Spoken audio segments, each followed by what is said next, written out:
Bienvenue sur DMG TV, les histoires mystiques. Tu es nouveau sur la page, n'oublie pas de t'abonner, de laisser un commentaire, de liker et de partager. Tu veux raconter une histoire? Il y a un numéro à l'écran, c'est le plus 237 655 81 90 17. Envoie ton histoire et on va jouer sur Facebook, YouTube et TikTok. On poste tous les jours à 12h00 sur la chaîne principale DMG TV. Sur YouTube, on poste à 12h00. Sur la deuxième chaîne qui est celle des histoires mystiques exclusives, on poste tous les 15h une histoire exclusive. Et sur la troisième chaîne qui est celle du backup, juste pour pouvoir avoir une sécurité de nos vidéos, que si jamais on paye la première chaîne, deuxième chaîne, on sera au moins là pour récupérer. On a DMG TV backup qu'on poste tous les 13h30 les anciennes histoires.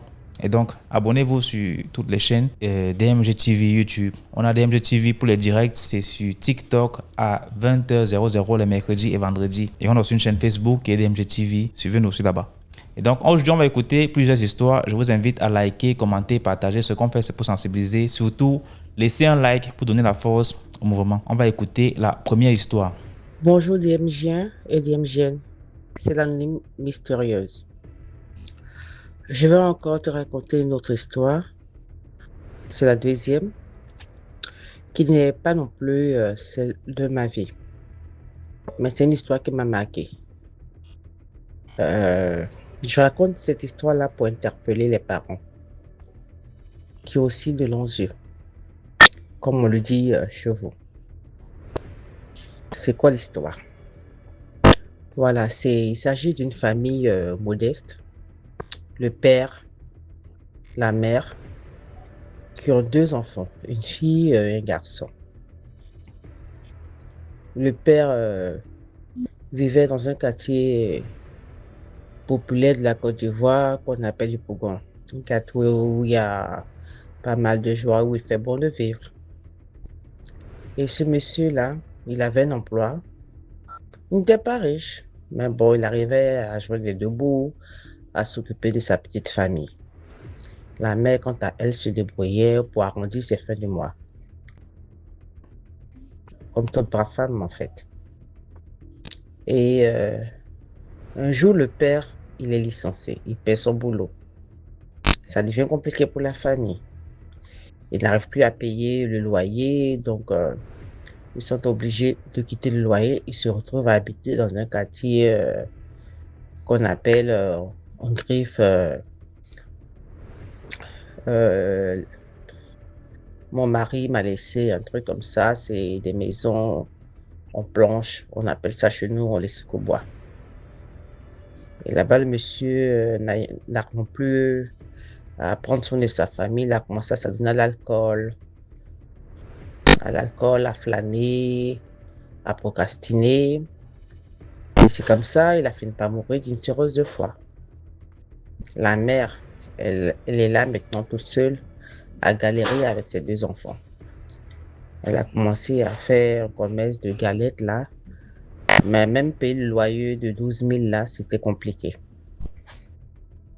C'est comme ça, sa fille aînée, elle a commencé, elle, à sortir. De temps à autre, elle ramenait de l'argent, tout et tout, les sommes quand même qui étaient assez fortes, vu leur niveau de vie, 50 000, 60 000, 40 000. Et quand Samuel demandait, mais qui te donne tout cet argent? Elle racontait, non, je croisais un Européen, c'est lui qui me donne tout et tout, tout ça, c'est lui qui fait tout ça pour moi.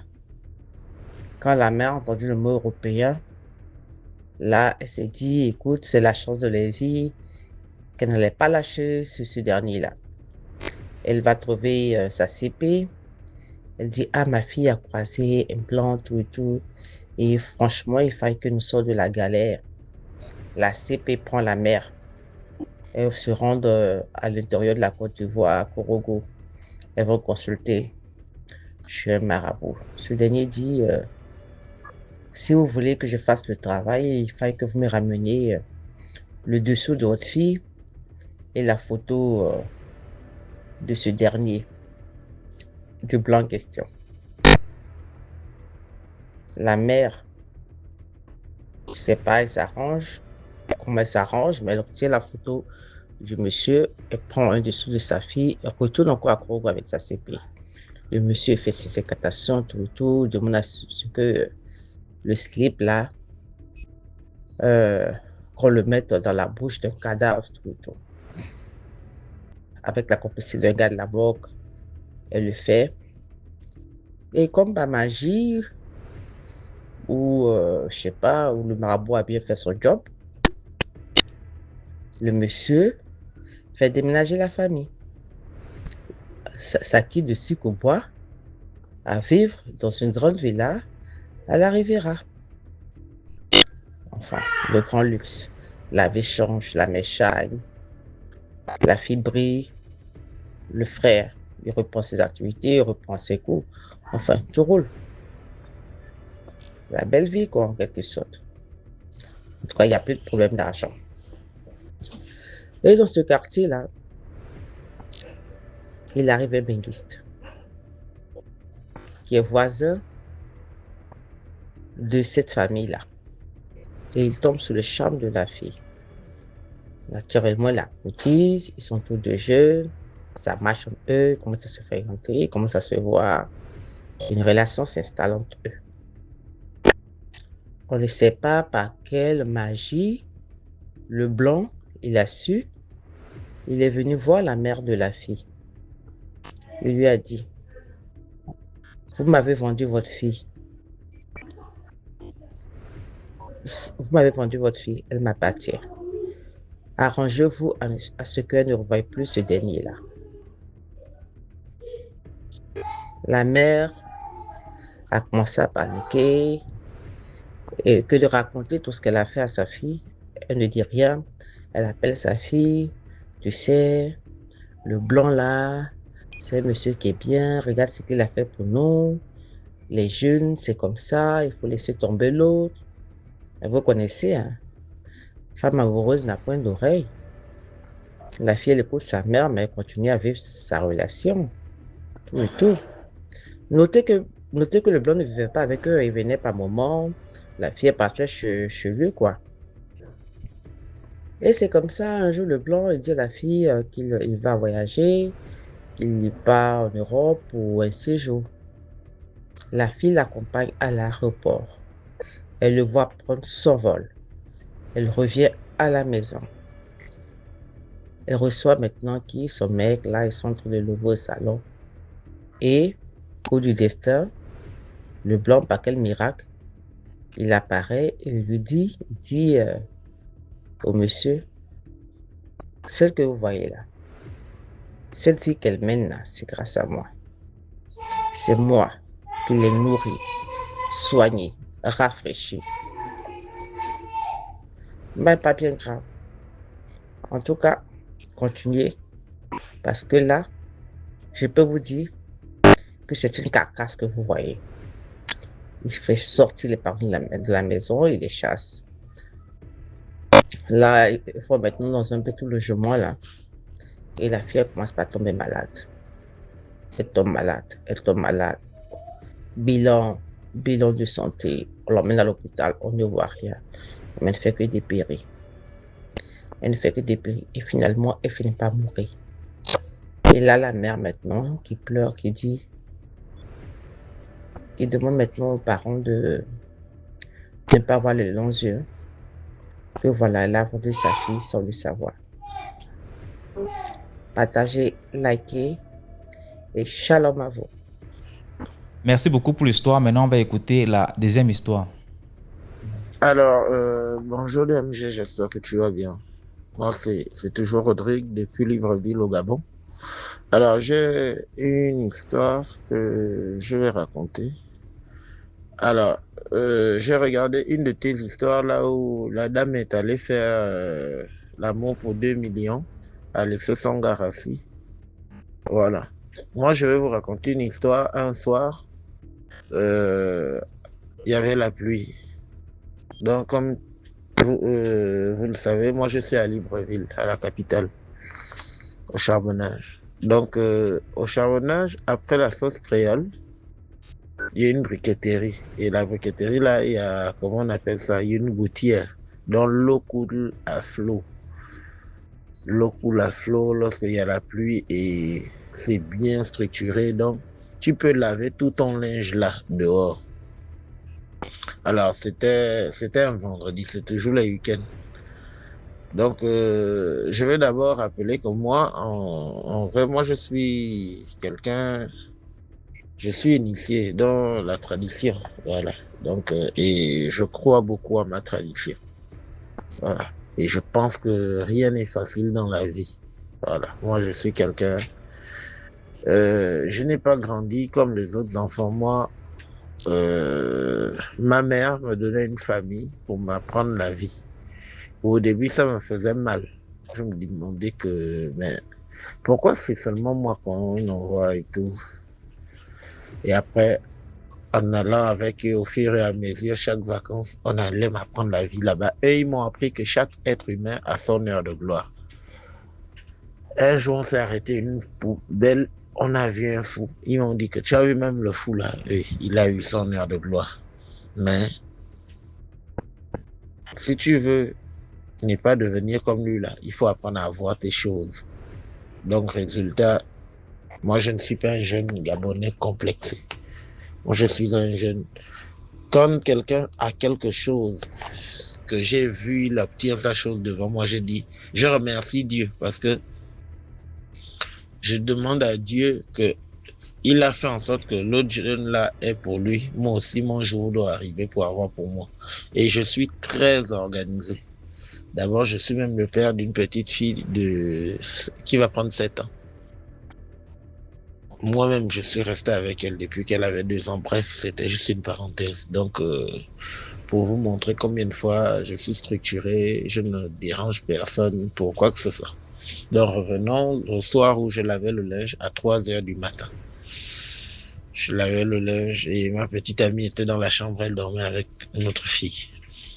Moi, j'étais parti laver parce qu'elle revenait, elle faisait nounou nourrir loger, mais elle revenait fatiguée, donc je ne pouvais pas souvent l'embêter pour certaines choses. Je me disais, non, elle souffre déjà assez là où elle fait nounou nourrir loger là-bas. Donc, faudrait pas que je rajoute. Donc, quand elle arrivait le vendredi, elle trouvait, j'ai dit, elle lavait le linge de l'enfant. Elle, le dimanche matin, elle se mettait juste à repasser, classer et tout. Donc, je l'avais, il était 2 heures et quelques, 3 heures par là. Toujours ces heures-là. En fait, il y a des heures qui ne m'aiment pas dehors en vrai. C'est comme ça. Je vois une Mercedes-Benz blanche qui arrive vers moi sous la pluie.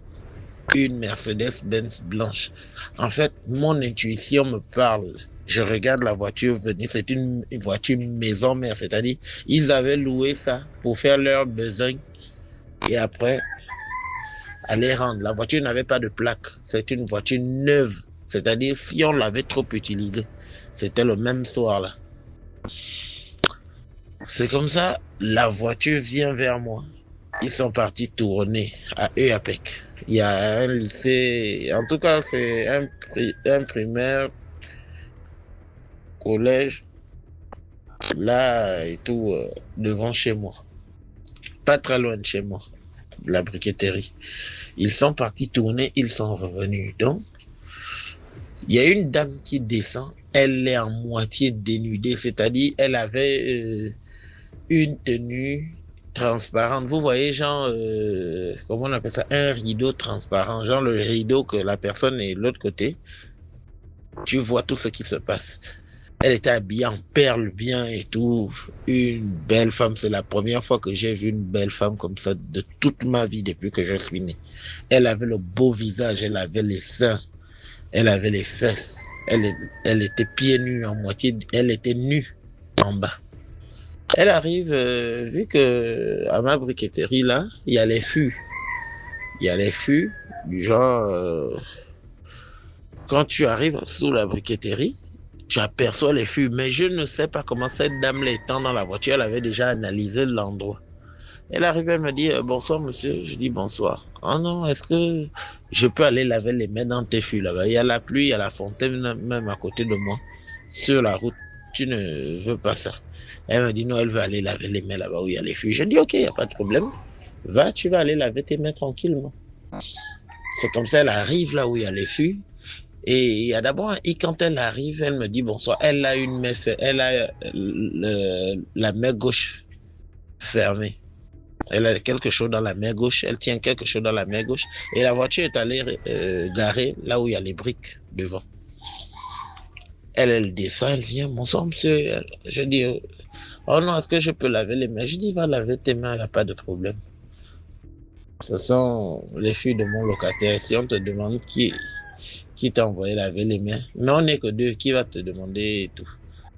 Après, elle arrive là où il y a les fûts là-bas. Elle me dit, non, mon frère, est-ce que tu peux venir m'aider? J'ai envie de... tu peux venir m'aider à verser de l'eau et tout. Je dis à la dame que non, ma chérie, si tu es venu, moi je prends les devants. Parce que ça commence à me faire bizarre. Je vois une belle femme comme ça qui vient demander qu'elle veut... Il est 3 heures du matin. Pourquoi elle vient seulement là où je suis? Elle me dit, mon frère, est-ce que tu peux venir m'aider à mettre de l'eau sur mes mains? Je dis à la dame que va mettre les mains dans le fût. Et si quelque chose, si on te demande qui t'a dit de mettre les mains, tu dis que c'est moi. Après, elle continue, oh mon frère, s'il te plaît, viens quand même m'aider à mettre... J'ai dit à la dame qui écoute, madame, si vous êtes venu pour dire quelque chose, allez droit au but. Parce que je n'ai pas de temps à perdre où je suis là. Elle me dit quoi? Même si je te demande de me faire l'amour. Je regarde la belle femme. La première question que je lui ai posée, c'est que tu as les préservatifs? Elle me dit oui. Elle ouvre la main. C'est la première fois que je vois une qualité de préservatif noir. Les préservatifs noirs, elle en avait 3. Elle me dit oui, j'ai les préservatifs. Voici ça. Elle me dit, est-ce que tu peux donc me faire? Je dis, il n'y a pas de problème, mais attends. Si réellement, normalement, une dame belle comme toi vient me demander de faire l'amour avec elle, ça veut dire que tu as beaucoup d'argent. Regarde la belle voiture que tu as. Et quand je regarde dans ton véhicule, c'est un monsieur qui te conduit. Pourquoi tu ne couches pas avec lui? Elle me dit non, je ne peux pas coucher avec mon chauffeur, ça va amener le manque de respect, tout ça.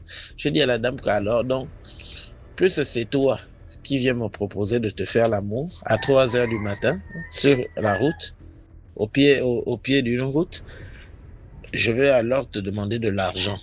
Va dans ton véhicule, tu prends de l'argent, tu viens me donner. Elle me dit non, viens, on fait d'abord. Après, dès que tu finis, je vais te payer. Je dis, madame, va prendre l'argent, tu viens me donner. Elle me dit non, elle veut me baratiner, elle enlève de la tenue que je dis là. Elle enlève la tenue avec les perles qu'elle avait, elle jette ça par terre, elle commence à se caresser la chatte, tout ça, elle touche les seins, tout ça. Je regarde, je dis, ma chérie, tu fais tout cela gratuitement. Si moi, tu ne me donnes pas de l'argent là, je ne vais pas faire ça. Donc, j'avais à cœur que si elle partait prendre l'argent, qu'elle amenait une mallette, c'est-à-dire je devais donner la fille un coup de poing. Toute sa vie, elle ne devait plus jamais faire ça. Je devais prendre l'argent là pour fuir. Mais apparemment, on dirait son rituel là, on l'avait dit de ne pas donner l'argent, que la personne devait sûrement faire ça de sa propre volonté. C'est-à-dire, elle devait séduire la personne et la personne devait céder.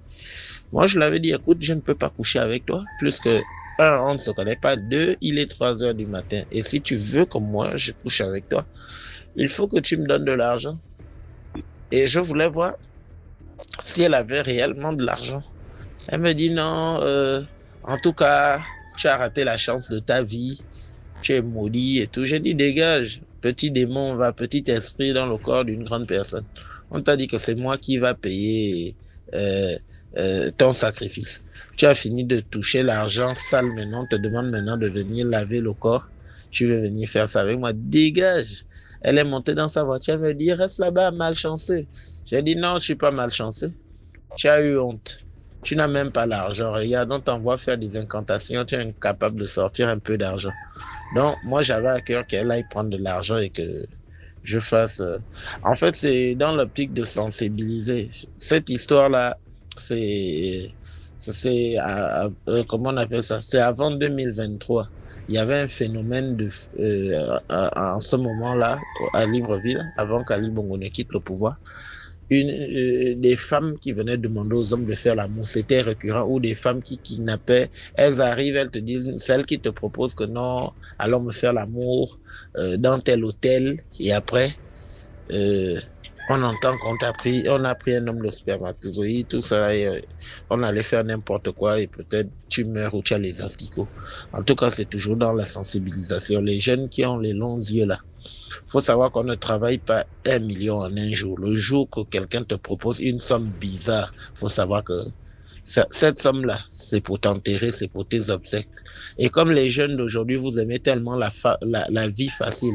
Et comme j'ai pour habitude de dire, moi, je donne les conseils aux femmes. Je dis aux femmes de nos jours que vous ne savez même pas ce qui est bien pour vous. Parce que parfois, vous pouvez être, tu as trois gosses, un monsieur, il prend soin de ces trois gosses-là. Les enfants ne manquent de rien. Les enfants mangent, ils vont à l'école, le monsieur assume. Mais tu prends quand même tes jambes à aller ouvrir ça. Parfois, quelqu'un qui ne peut rien faire pour tes propres enfants. Les filles d'aujourd'hui, vous êtes d'abord pauvres dans l'esprit, vous êtes pauvres dans la tête.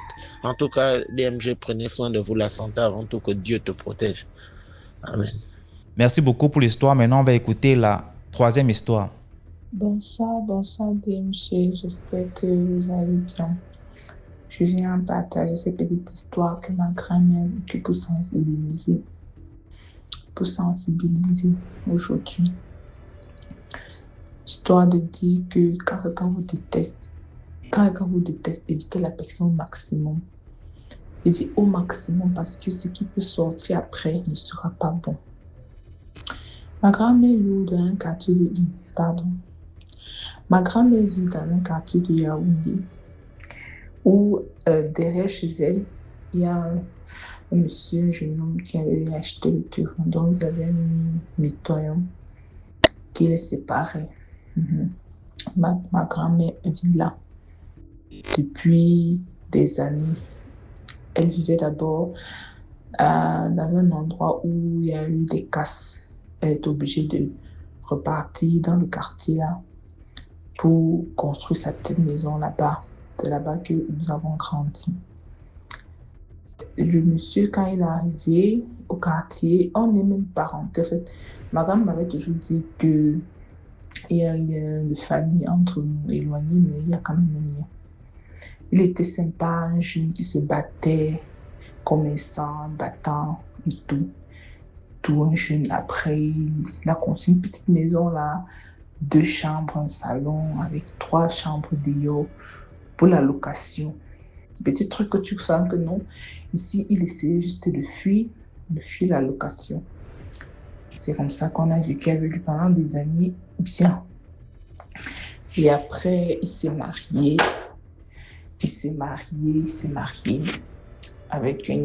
avec sa femme. C'est son mari, il a une femme, c'est son mari.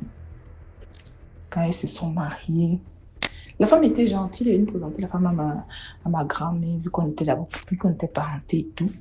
Il avait juste fait la dot. Il nous présentait la femme à ma grand-mère, il a dit à ma grand-mère que voici ma mère et tout. Naturellement, ma grand-mère l'a adoptée, ma grand-mère allait souvent là-bas. Quand elle accouchait, elle venait souvent chez ma grand-mère prendre des conseils. Parfois même quand les cordes ne suffisaient pas chez elle, elle venait chercher ses habits chez ma grand-mère. Au début, il n'avait pas d'eau. Il venait puiser l'eau au puits de ma grand-mère, sans souci. On vivait comme ça en famille et on n'avait aucun problème. À un moment donné, la femme a commencé à changer envers ma grand-mère. D'abord, le mari, il a commencé à avoir beaucoup d'argent. Il a acheté une première voiture, après il a acheté une seconde voiture. Après, il faisait des échanges de voitures, échange de voitures. Je ne sais pas si il changeait avec ses amis, ou bien il louait, ou bien on ne sait pas vraiment, mais à tout moment, il avait des échanges de voitures. Il a commencé à être moins poli, ça avait vu ma grand-mère et tout. C'est comme ça que sa femme a commencé à être très, très distante de ma grand-mère. Elle a plutôt commencé à côtoyer d'autres voisins au quartier, en dehors de la maman qu'on lui avait présentée au début. Donc, ma grand-mère était comme une maman qu'on lui a présentée au début dans le quartier pour qu'elle puisse s'attacher, prendre les conseils et tout. Elle a commencé à côtoyer d'autres femmes au détriment de ma grand-mère. Quand on arrivait chez ma grand-mère, parce que après je suis partie, elle se plaignait, oh, on m'a fait telle chose, la femme de telle m'a fait telle chose. et tout, et tout. Bon, nous, naturellement, on demandait d'éviter. Bien après que le monsieur a commencé à avoir c'est beaucoup d'argent, je vais dire ça comme ça, parce qu'il achetait les terrains un peu de partout, ça se voyait, vu qu'il achetait même encore dans le même quartier. Il posait les immeubles, il a commencé à, il est parti dans sa famille. Il a pris une petite fille, je ne sais pas prononcer son nom, que j'aimais tellement. La petite fille m'aimait aussi, elle aimait m'appeler quand j'arrivais au quartier, elle sautait sur moi et tout. La petite vivait avec elle, je pense, avec le couple. Je pense que la petite peut avoir les 10 ans, 11 ans comme ça. Et le couple avait 2 enfants. Le couple avait 2 enfants. La petite fille qui aidait la jeune femme à garder ses enfants en partant à l'école et tout. La femme de ce monsieur menaçait l'enfant.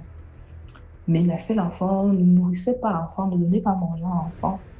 Au point où la maîtresse était venue, avait convoqué les parents pour se plaindre que l'enfant est toujours fatigué à l'école, elle dort, elle dit qu'elle n'a pas mangé et tout, mais elle ne gérait pas. La petite fille aimait beaucoup la télé. La fille aimait beaucoup la télé. Du coup, elle venait souvent chez ma grand-mère visionner. Ma grand-mère mettait tous les dessins animés. Quand elle arrivait, elle avait ses petits frères. Pour qu'ils puissent visionner naturellement, elle voulait aussi bien faire. Monsieur, bon, comme je disais tantôt, il a commencé à avoir de l'argent. C'était un peu louche, tout le monde parlait dans le quartier. Mais à quel âge? Il n'a que 30 ans. Il a déjà construit une maison. Bon, là-bas, on peut comprendre qu'il s'est battu. Maintenant, il achète les terrains un peu de partout. Il construit des immeubles. Il roule dans des grosses voitures et tout. Mais sa femme ne reflétait pas l'argent qu'il avait. Sa femme ne reflétait pas l'argent qu'il avait. Il avait juste ces petites déos qui reflétaient l'argent qu'il avait, mais sa propre femme ne reflétait pas cet argent. Maintenant, ce qui me fait raconter l'histoire, c'est un jour, la petite fille est venue chez ma grand-mère pour visionner. Elle est venue avec ses 2 petits frères pour visionner. Elle regardait la télé. Ma grand-mère avec un rideau transparent. De l'intérieur, elle avait vu sa mère. Elle a couru, elle est partie chez eux. Apparemment, sa mère lui avait déjà interdit de venir regarder la télé chez ma grand-mère, de passer même chez ma grand-mère, de saluer même ma grand-mère. Elle a couru chez eux, c'est comme ça que sa mère a vu. Sa mère l'a arrêté, l'a tapé, l'a fouetté avec le bout de la ceinture, l'a fouetté jusqu'à la petite fille a perdu connaissance. Quand la petite fille perd connaissance, elle crie au quartier. Les gens accourent, les gens viennent, et puis elle commence à dire que c'est ma grand-mère qui a fouetté l'enfant. Parce que l'enfant est venu visionner chez elle. Et tout. On dit que, mais comment quelqu'un vient visionner l'enfant est visionné chez quelqu'un, et puis elle bat l'enfant, toi la mère qui ne dit rien, et comment? Elle dit non, elle venait d'arriver. C'est ma grand-mère qui a battu sur l'enfant. Ma grand-mère dit, moi, maman, pourtant, quand tu t'appelles sur l'enfant, je me suis placée de chez moi. Je lui ai dit, arrête de taper l'enfant là, juste parce qu'elle est venue voir la télé chez moi. Tu m'as dit ton enfant, tu fais d'elle ce que tu veux. Même les voisins disaient, non, on n'a pas vu la mère s'y passer ici, non, elle était toujours chez elle et tout. C'est comme ça que la petite fille décède. Dieu merci. Les gens ont voulu lyncher ma grand-mère. Les gens sont venus là, qui vont la taper, qu'elle a tué un enfant et tout. Elle a appelé ses enfants. Mais mes oncles sont venus là, ils ont essayé de défendre ma grand-mère. Au point où la population n'a pu rien faire. Maintenant, on a pris le corps, c'était un enfant, on ne pouvait pas garder, on est allé au village. Dieu merci que dans le village, là, on fait l'autopsie. On ne met pas l'enfant dans la terre sans faire l'autopsie. Quand ils ont fait l'autopsie, ça s'est avéré même que la femme du monsieur n'était qu'un pion. Donc l'enfant a été mangé dans la sorcellerie depuis longtemps. Donc, il y a des parties qui montrent, quand on fait l'autopsie traditionnelle, que ici l'enfant est mort de telle chose, ici l'enfant est mort de telle chose, ici quelqu'un est mort de telle chose. Donc l'autopsie a montré qu'elle était mangée dans la sorcellerie depuis longtemps. Pas les sorciers qui mangent les gens, les sorciers pour faire un sacrifice, voilà. depuis longtemps, parce qu'il y a deux sortes de sorcellerie que ça montre souvent. Qu'elle était vendue, voilà, vendue depuis longtemps et qu'on cherchait juste le bouc émissaire et on voulait mettre ça sur ma grand-mère. Donc, ce jour-là, elle devait mourir. On cherchait une personne sur qui elle allait mourir. C'est tombé sur sa propre femme. C'est comme ça qu'on met le corps, on demande à voir les parents parce que la femme a fui. Elle a fui, elle n'est même pas passée au deuil. L'homme était là à distance et tout. C'est comme ça que on dit que si elle était même morte de coagulation, parce qu'on disait que non, le sang a coagulé, elle devait se montrer, le sang n'a jamais coagulé. C'est vrai que c'est la femme qui a tapé, mais elle était déjà décédée. Elle était vendue en fait. Bon, c'est vrai, la femme s'est enflammée, on cherchait la femme pour la condamner, mais elle n'était pas là. C'est comme ça que la maman de la petite fille était venue demander pardon à ma grand-mère en disant que non, on avait déjà vendu l'enfant. Et on connaît même que c'est d'être le couple qui a vendu l'enfant. Apparemment, on a fait les recherches traditionnellement. Ça a avéré que c'est le couple qui a vendu l'enfant, surtout le mari. Ma grand-mère a dit que si j'ai vendu cet enfant, si j'ai fait du mal à cet enfant de quelconque façon, que moi, je suive l'enfant. Mais si je n'ai rien fait, que rien ne m'arrive. C'est comme ça qu'on a enterré l'enfant. On a parlé sur son corps, parlé. Je vous assure, l'année qui suivait, le même jour, c'est-à-dire que si l'enfant est décédé, je prends un exemple, le 13 juillet. Le 13 juillet, à la même heure, l'homme aussi est décédé. Le monsieur qui vivait derrière, chez ma grand-mère, elle aussi. C'est-à-dire que le matin, il est sorti avec sa voiture. Elle a écrasé un canard. Il a écrasé un canard. Ma grand-mère a dit, ça c'est un mauvais signe. D'écraser déjà un animal comme ça en sortant très tôt le matin de chez soi. Après là, on dit qu'il est arrivé au travail. Petit malaise comme ça. Et puis, bim, il est tombé. À la même heure, le même jour, il est décédé. La même heure que la petite fille est décédée. C'est comme ça qu'on a compris que c'était lui qui avait vendu parce qu'on a travaillé sur le corps du genre où l'enfant ne devait pas aller dans l'autre monde de travail. Je ne sais pas trop comment ils ont fait, mais c'est ce qu'on avait dit. C'est comme ça que ma grand-mère était innocente. Je parle d'une histoire peut-être de plus de 5 à 6 ans aujourd'hui. Et jusqu'aujourd'hui, ma grand-mère, là, elle n'a aucun problème. Elle va bien. La femme, elle est portée disparue. Leur maison est habitée maintenant par les frères de l'homme.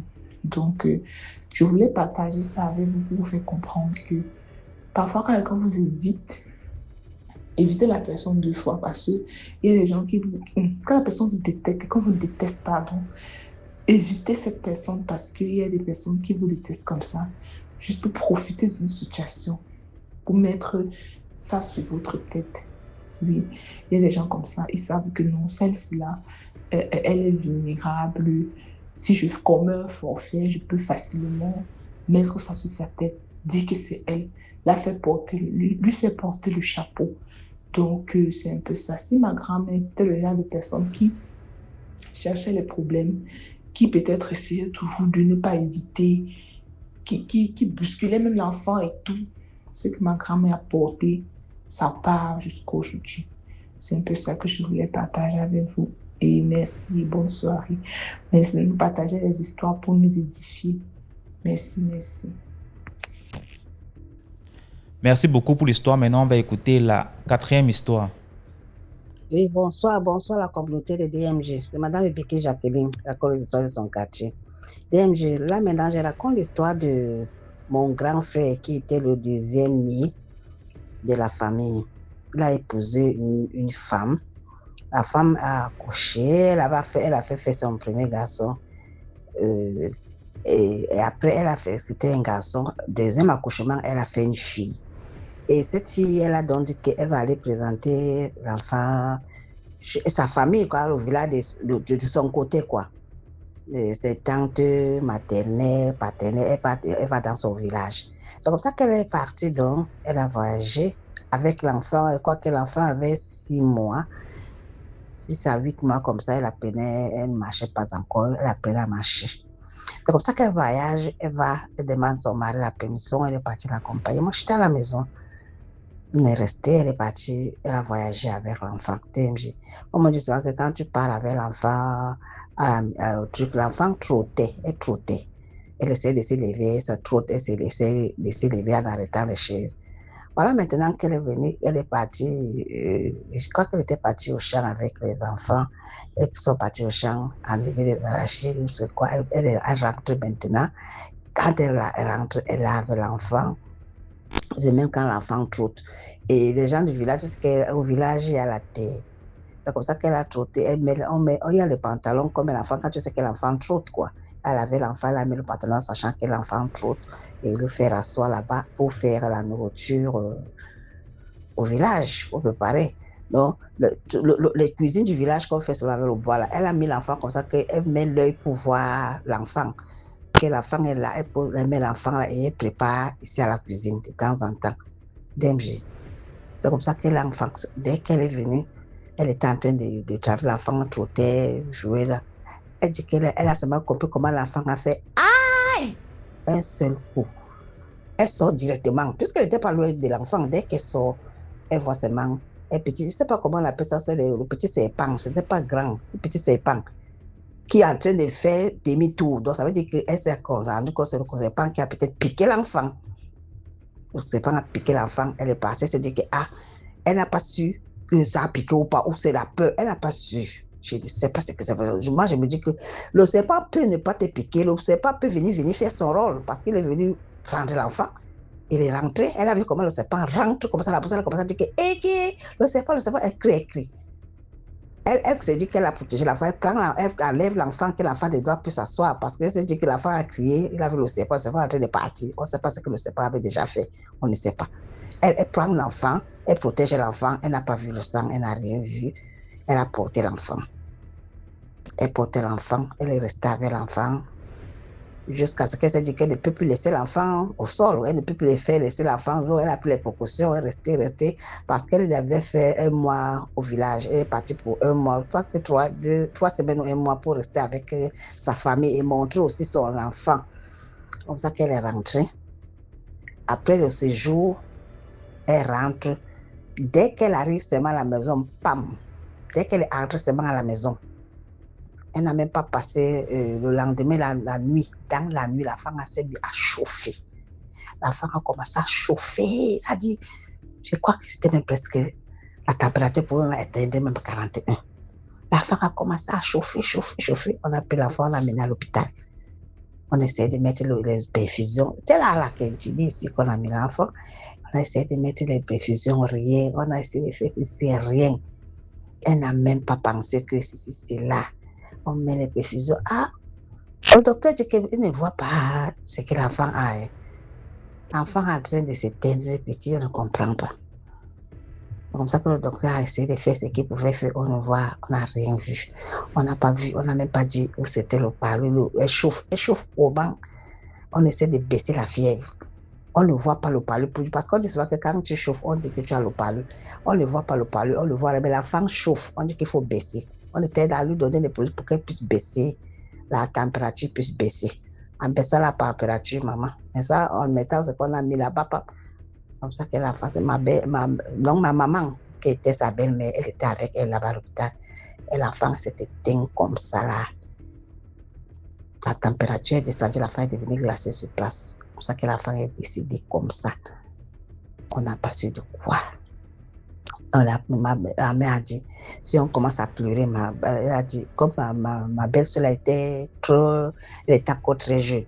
Et ma maman a dit, calme-toi, porter l'enfant, prendre le taxi, amener à la maison. Dit que non, on part d'abord avec cet enfant à la maison. Comme ça qu'elle a porté l'enfant, personne n'a su que l'enfant était décédé. Personne n'a su. Elle a pris son taxi, entrée, arrivée à la maison, fait coucher l'enfant comme on faisait à l'époque. On faisait coucher l'enfant, on faisait les parapluies, on mettait. Comme ça qu'elle a porté l'enfant, posé là. Mettez l'enfant, parce qu'elle était encore petite. On a dit qu'on n'a pas besoin, on va faire vite ce qu'on va mettre. C'est comme ça qu'elle a posé l'enfant là-bas. Dès qu'elle a posé l'enfant, qu'elle a commencé à lancer les cris. C'est là où on dit, qu'est-ce qui s'est passé? Elle dit que ouais, c'est comme ça qu'elle commence à leur raconter. On dit que mais il fallait aller regarder. C'est là-bas qu'on a pris l'enfant. Est-ce que ça a piqué l'enfant? Il dit que non, parce que l'enfant a crié, mais elle a vu comment c'est parti. Tu as vu? Il dit que non, ça n'a pas mordu, ça n'a pas mordu. On dit, on est venu chercher l'enfant. Comment toi, tu n'as pas su ça? Tu vois le serpent, tu n'as pas su que l'enfant. Maman, est-ce que ça va alors qu'elle devait aller voir le gangan? Parce que si elle partait voir le gangan devait lui dire comment ça s'est passé. La femme, le serpent qui est venu là, c'était venu seulement, ça a peut-être avalé mystiquement, peut-être ça l'a seulement pris mystiquement. On connaît les gens du village. Quand tu viens là, une jeune fille qui s'est mariée, qui vient au village, on dit que tu veux montrer quoi? Les mêmes gens que tu viens montrer, ce sont ceux qui sont dans les confréries là-bas. On a mangé l'enfant, comment, on ne sait pas. Ils sont venus prendre parti avec l'enfant comme ça. L'enfant n'était pas malade. Elle a commencé à raconter. Elle a raconté intégralement comment ça s'est passé. Nous, on ne savait pas. C'est quand la femme a dit que, ah, donc le sépare, c'était pour ça. On a dit que, mais bien sûr, c'est ce jour-là que le sépare était parti avec l'enfant. C'était ce jour-là. Vraiment. Vraiment. C'était prière. Hein. Les sorciers du village là qui font la sorcellerie dans zéro. Même l'argent, ils ne donnent pas. Ils ont pris l'enfant là comme ça, planté l'enfant là comme ça. Ils ont eu quoi? Ils ont l'argent. Ils mangent les âmes des gens dans la sorcellerie du village, des faux gens là. J'ai toujours dit que bêta, je n'apprécie pas la sorcellerie DMG parce qu'il ne faut pas qu'on dise que j'aime la sorcellerie, mais c'est même mieux que tu prennes même l'argent. On voit même que tu as pris l'argent, tu as acheté les grosses voitures, tu as acheté tout, même comme tout ça, c'est fait et tout ça. Bêta, même ça, on t'attend parce que tu as vu l'argent. La sorcellerie du village, Dieu merci. Tu manges les petits cœurs des gens, tu es jeune là-bas dans ta sorcellerie, et si tu es vieux, pauvre, tu ne fous rien. Mais tu es là pour détruire les. Ma nièce, ça devait être même que même médecin maintenant. On a mangé comme ça tout court. Ah, DMG. Madame Ebeke Jacqueline, attention, prenons soin de nous et de nos enfants. Bye, bye, bye, bye, bye, bye. Tapotez. Merci beaucoup pour l'histoire. Maintenant, on va écouter la 5e histoire. Bonjour les amis, bonjour DMG, bonjour la famille. Je suis Mariam, je vous envoie mon histoire depuis Abidjan. Les amis, j'étais un peu absente, j'étais allée au village pour des travaux. Vous voyez, nous qui sommes un peu loin de nos pays, de nos villages, vraiment, quand on a des travaux à faire, moi je conseille que de temps en temps, qu'on se déplace pour aller voir.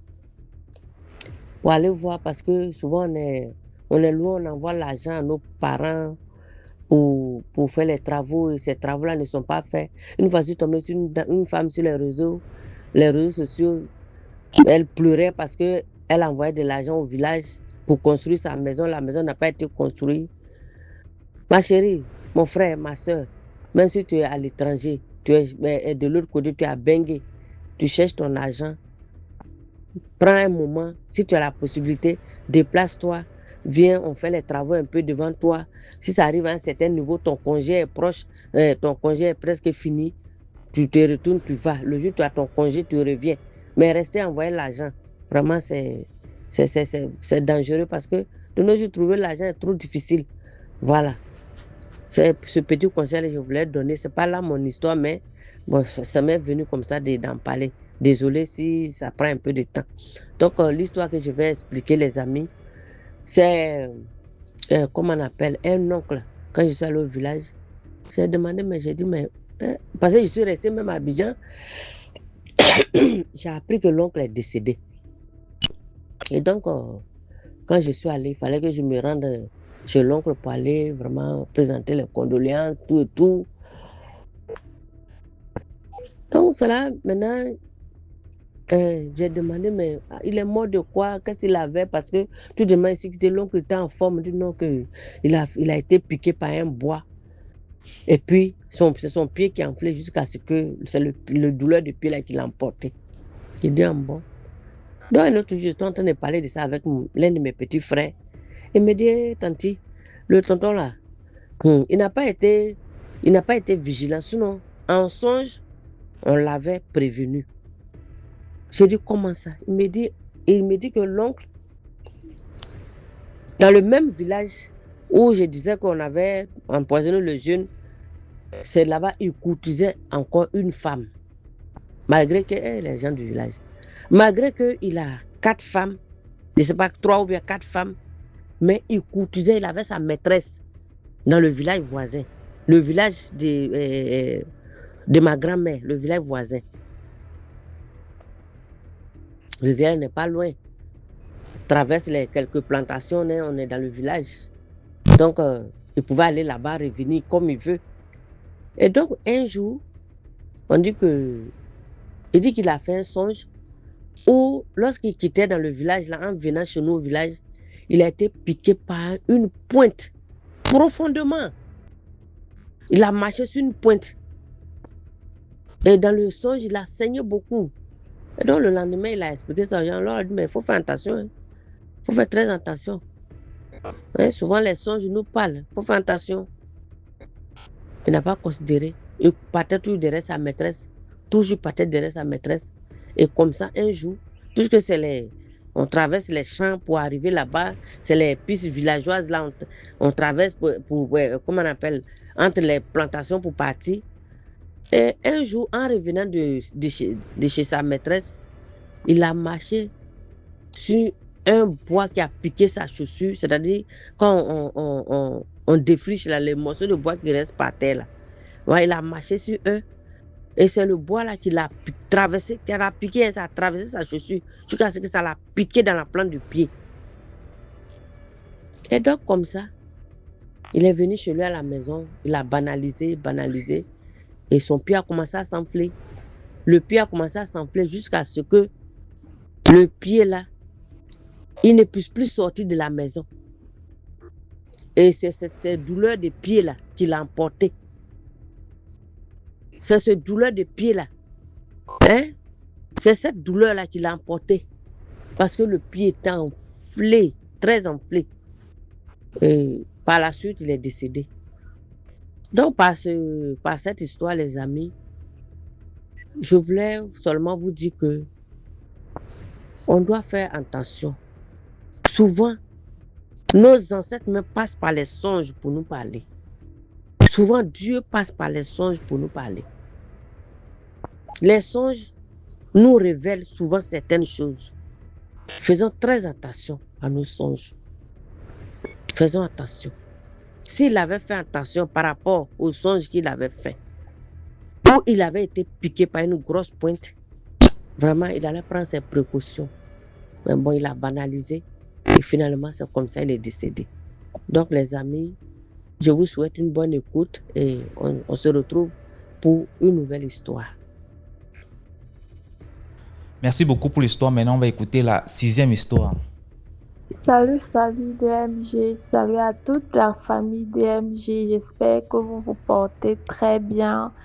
Moi ça va par la grâce de Dieu. DMG, je vous écoute depuis près de 2 ans déjà et franchement, vos histoires sont mes coups de cœur parce que je ne peux pas passer une journée sans écouter l'une de vos histoires. Bref, ce que vous faites, votre travail, franchement, c'est un travail très, très, très adorable et c'est un travail qui aide beaucoup. Donc, je tiens à raconter mon histoire que j'ai vécue personnellement. Donc, je suis camerounaise, mais actuellement, je suis au Tchad. Donc, l'histoire se passe ici au Tchad. Donc, ce qui se passe, c'est que je sortais avant avec un monsieur, avec un député. On sortait ensemble. Et pendant mon anniversaire, il m'a organisé le truc, l'anniversaire et tout. C'était waouh, c'était bien, c'était parfait.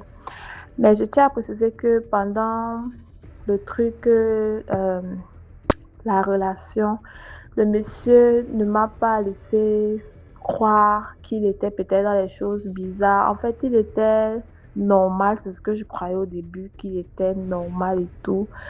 Dans la relation était là, c'était free, c'était bien. Maintenant, j'ai eu à rencontrer un autre monsieur, un autre type qui est plutôt simple. Il n'a pas assez de moyens comme l'autre député. Donc, avec l'autre monsieur que j'ai rencontré, on s'est...